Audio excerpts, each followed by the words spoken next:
Hello friends, இன்றைக்கி நாம் என்ன பார்க்க போகிறோன்னா நண்டு கிரேவி எப்படி செய்கிறதுன்னு பார்க்கலாம். ஃபஸ்ட்டு என்னோடய வீடியோ பார்க்குறவங்க எல்லாம் சப்ஸ்கிரைப் பண்ணிக்கோங்க. நான் குக்கிங் வீடியோ போடுறதுனா உங்களுக்கு நோட்டிஃபிகேஷனில் வரும். இது என்னோடய சேனல் குக்கிங் மட்டும் இல்லை, என்டர்டெயின்மெண்ட் எல்லாம் மிக்ஸ் ஆகிருக்கும். இன்றைக்கி நண்டு கிரேவி எப்படி செய்யுதுன்னு நம்ம பார்க்கலாம். நண்டை ஃபஸ்ட்டு வாஷ் பண்ணி எடுத்து வச்சுக்கோங்க. 4 வெங்காயம், 2 தக்காளி, 7 பச்சை மிளகா, அப்புறம் இஞ்சி, பூண்டு, தேங்காய். இப்போ நம்ம எல்லாத்தையும் ஒன்றா வச்சு அரைக்க போகிறோம். ஃபஸ்ட்டு ஆனியனை பேஸ்ட் பண்ணி எடுத்து ஒரு பவுலில் எடுத்து போட்டுக்கோங்க. ஏன்னா இது ஃபுல்லாகவே பேஸ்ட்டாக அரைச்சிட்டு தான் செய்கிறோம். ரொம்ப ஈஸியாக 10 மினிட்ஸில் கூட செஞ்சிடலாம். இப்போ 4 வெங்காயம்னா 2 தக்காளி எடுத்துக்கோங்க. 7லேருந்து 8 பச்சை மிளகா. ஏன் பச்சை மிளகா அவ்வளோ எடுக்கிறேன்னா, இதில் வெறும் அந்த பச்சை மிளகா காரம் மட்டும்தான், வேறு நம்ம எக்ஸ்ட்ரா எதுவுமே ஆட் பண்ண மாட்டோம். உங்களுக்கு இன்னும் ஸ்பைஸாக வேணும்னா வெறும் மிளகாத்தூள் நீங்கள் அந்த பேஸ்ட்டில் போட்டுக்கலாம். நான் அதை இன்னும் கொஞ்சம் நேரத்தில் வரும் அந்த வீடியோவில், நீங்கள் பாருங்கள். தேங்காய், இஞ்சி, பூண்டு. இஞ்சியை விட பூண்டு எக்ஸ்ட்ராவாக எடுத்துக்கோங்க. இப்போ நம்ம இதை பேஸ்ட்டாக அரைக்க போகிறோம்.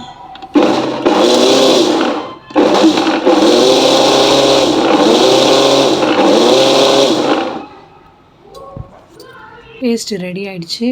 இப்போ நம்ம ஆனியன் அரைச்சி வச்சுருந்தோம்ல, அதே இதில் தக்காளி பேஸ்ட்டு போட்டுக்கோங்க. வெறும் மிளகாத்தூள் கொஞ்சமாக போட்டுக்கோங்க. உங்களுக்கு இன்னும் ஸ்பைசஸ் வேணும்னா இன்னும் எக்ஸ்ட்ரா கூட போட்டுக்கலாம். இதில் கொஞ்சம் சால்ட் ஆட் பண்ணிக்கோங்க. இப்போ இதை நாங்கள் நல்லா மிக்ஸ் பண்ணி எடுத்துக்கலாம். நீங்கள் ஃபஸ்ட்டே இதை ரெடி பண்ணி நம்ம பேஸ்ட் கண்டென்ட்டில் எடுத்துட்டோமா, ஸோ ரொம்ப ஈஸி. இப்போ நம்ம இந்த பேஸ்ட்டை தான் கிரேவிக்கு யூஸ் பண்ணிக்க போகிறோம். வேறு எக்ஸ்ட்ரா நம்ம எதுவுமே போட்டு இதில் வதக்கிறதுக்கான இது கிடையாது. கருவேப்பிலை, கொத்தமல்லி மட்டும்தான் நீங்கள் போடுற மாதிரி இருக்கும். ஒரு கடாயில் எண்ணெய், உங்களுக்கு எண்ணெய் எவ்வளோ தேவையோ போட்டுக்கோங்க. சோம்பு, ஸ்பைசஸ் உங்களுக்கு அந்த ஸ்மெல் ரொம்ப பிடிக்கும்னா நீங்கள் எதாவது கூட ஆட் பண்ணிக்கலாம். நம்ம இப்போ அரைச்சி வச்ச பேஸ்ட்டை போட்டுட்டோம். இப்போ தெரியுதுங்களா உங்களுக்கு அந்த பபுள்ஸ் வருது. இதை நல்லா நீங்கள் கிளறிட்டே இருங்க. நம்மளுக்கு அந்த வெங்காயம், தக்காளி அந்த பச்சை வாசனை போகிற வரைக்கும் நம்ம அதை நல்லா மிக்ஸ் பண்ணிக்கலாம். ஒரு 5 மினிட்ஸ் கணக்கு வச்சுக்கோங்க. அப்படியே பொறுமையாக மிக்ஸ் பண்ணிகிட்டே இருங்க. ஸ்லிம்மில் வச்சுக்கோங்க. அடி பிடிச்சிச்சின்னா டேஸ்ட்டே மாறிடும். இப்போ அந்த கொதி வரும்போது கொஞ்சோண்டு டர்மரிக் பவுடர் போட்டுக்கோங்க. சால்ட் நான் ஏன் பார்த்து போடுறேன்னா, இதில் நண்டில் அப்படியே உப்பு இறங்குன்றதால நம்மளுக்கு ரொம்ப உப்பு கரிச்சிடும். அதனால தான் நான் யோசித்து போடுறேன். மிளகு கொஞ்சமாக போட்டுக்கோங்க. இப்போ நம்ம நண்டை க்ளீன் பண்ணி நல்லா எடுத்துக்கோங்க. உங்களுக்கு க்ளீன் பண்ண தெரியல, மார்க்கெட்லேயே சொன்னால் அவங்களே க்ளீன் பண்ணி தருவாங்க.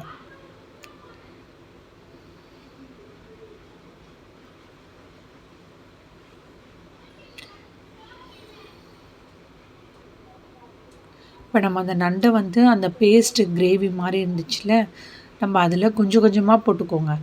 ஒரு 4-5 நண்டு போட்டுட்டு அந்த கிரேவி நல்லா மிக்ஸ் பண்ணிக்கோங்க. ஏன்னா இது நண்டு கொஞ்சம் ஜாஸ்தி இருக்கிறதால நம்மளுக்கு கரெக்டாக வருமானு தெரியல.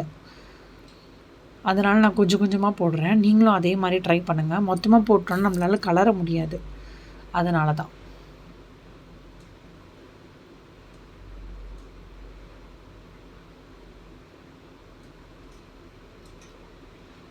இது சின்னதாக இருக்கிறதால நல்லா அந்த ஃப்ளேவர் இறங்கும். இது ஒன்றும் இல்லை, நாங்கள் ரசத்துக்கு மிளகு அரைச்சி வச்சுருந்தோம், அதோட தண்ணியும் ஊற்றுறாங்க, வேறு எதுவும் இல்லை.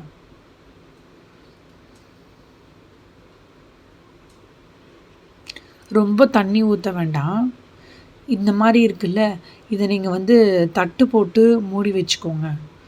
அது கொஞ்ச நேரத்துலேயே நம்ம நண்டுலேருந்தே கொஞ்சம் அப்படியே இறங்கும் தண்ணி, அதனால தான். மல்லி முழுசாகவே போடுங்க, உடச்சி போடாதீங்க. அந்த ஸ்மெல் கொஞ்சம் நல்லாயிருக்கும், அதனால தான் சொல்கிறேன். ஒரு 5 மினிட்ஸ் மூடிட்டு ஸ்லிம்மில் வச்சுக்கலாம். அதுக்கப்புறம் ஓப்பன் பண்ணி பார்த்தோன்னா அதுலேருந்து நம்மளுக்கு கொஞ்சம் தண்ணி இறங்கும். நல்லா கலரிட்டே இருங்க. சப்போஸ் உங்களுக்கு நான் ஒரு டிப் சொல்கிறேன். நம்மளுக்கு காரமோ இல்லை உப்போ ஜாஸ்தி ஆயிடுச்சுன்னா கொஞ்சோண்டு சர்க்கரை எடுத்து போட்டுக்கோங்க. நான் ஃபஸ்ட்லாம் அப்படி தான் போடுவேன். ஆனால் சில பேருக்கு அது தித்திக்கும்னு நினைக்கிறது கிடையாது. நம்மளுக்கு அந்த குக்கிங்கோட ஃப்ளேவரே அது எடுத்து கொடுக்குறது. இது ஒரு சின்ன டிப்ஸு, நீங்கள் ட்ரை பண்ணி பாருங்கள்.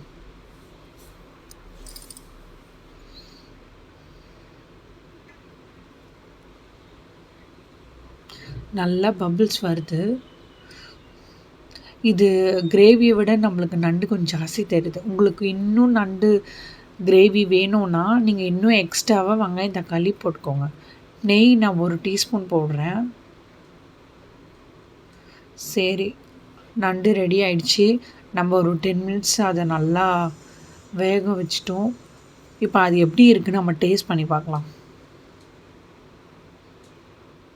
இது சாப்பாடுக்கும் நம்ம வச்சுக்கலாம், இல்லை மீன் குழம்புக்கும் தொட்டு சாப்பிடலாம். சாப்பாடுக்கு வேணும்னா நீங்கள் இன்னும் கொஞ்சம் கிரேவி எக்ஸ்ட்ராவாக ரெடி பண்ணி எடுத்துக்கோங்க. மோர் வீடியோஸ்க்கு என்னோடய சேனலை சப்ஸ்கிரைப் பண்ணிக்கோங்க. டேஸ்ட் பண்ணி பார்க்கலாமா எப்படி இருக்குன்ட்டு? நீங்களும் பண்ணிவிட்டு சொல்லுங்கள் கமெண்ட் செக்ஷனில் எப்படி வந்துச்சுன்ட்டு.